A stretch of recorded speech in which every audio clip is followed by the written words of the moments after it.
Ayyuha al-akhyar, une petite histoire très brève que moi j'ai vécue, il y a à peu près 7 ans ou 8 ans. 7 ans ou 8 ans, un jeune, et je cite ce jeune-là, un, je ne cite pas son nom, deux, j'espère que ça soit un exemple et une leçon, ici pour l'ensemble des jeunes, particulièrement pour les jeunes, ayyuha al-akhyar, et trois, ce jeune-là, la plupart d'entre vous bien sûr le connaissent pas, il n'habitait pas dans cette ville de Brest. Moi je l'ai lavé moi-même.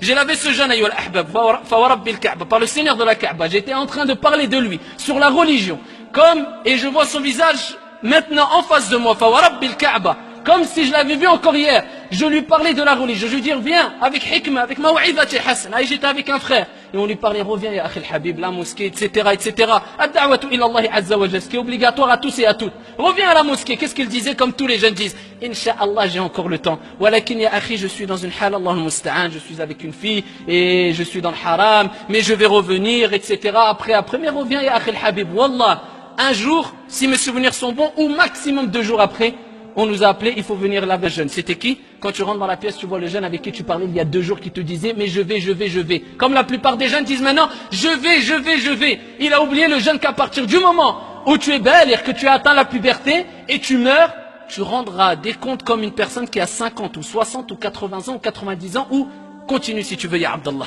C'est la même chose. Si tu as le premier signe de la puberté, tu es pubère. Tu es considéré un adulte en islam. À ce moment-là, si tu meurs à 16 ans, tu rendras des comptes comme une personne qui a 60 ans. Et tu rendras des comptes sur toutes tes responsabilités que tu avais, ayyuha al-akhyar. Et cette personne-là, il est décédé. Dans quelle situation il est décédé? Et on demande à Allah Azza wa Jal dans tous les cas de lui faire miséricorde. Il est mort. Il est mort dans quelle situation? Wallahi al-adim, j'ai été dans les lieux où il est mort. Il avait fait un accident, ayyuha al-ahbab. Et il était dans une voiture. Et il revenait, vous savez d'où? Le soir, à côté de lui, une femme étrangère, bien sûr, ce n'est pas son épouse, en train d'écouter la musique. Je me rappelle des cassettes encore qui étaient par terre, ici, mélangées avec le sang. Il écoutait de la musique. Il revenait d'où? Allahul Musta'an. Et il est mort. Et comme a dit Ibn Kathir, celui qui vit dans une situation mourra dans cette situation. Et celui qui meurt dans une situation ressuscitera auprès d'Allah Azza wa Jal dans cette situation. Ayyuha al-akhyar. Ça c'est un exemple concret, un petit exemple que moi j'ai vécu.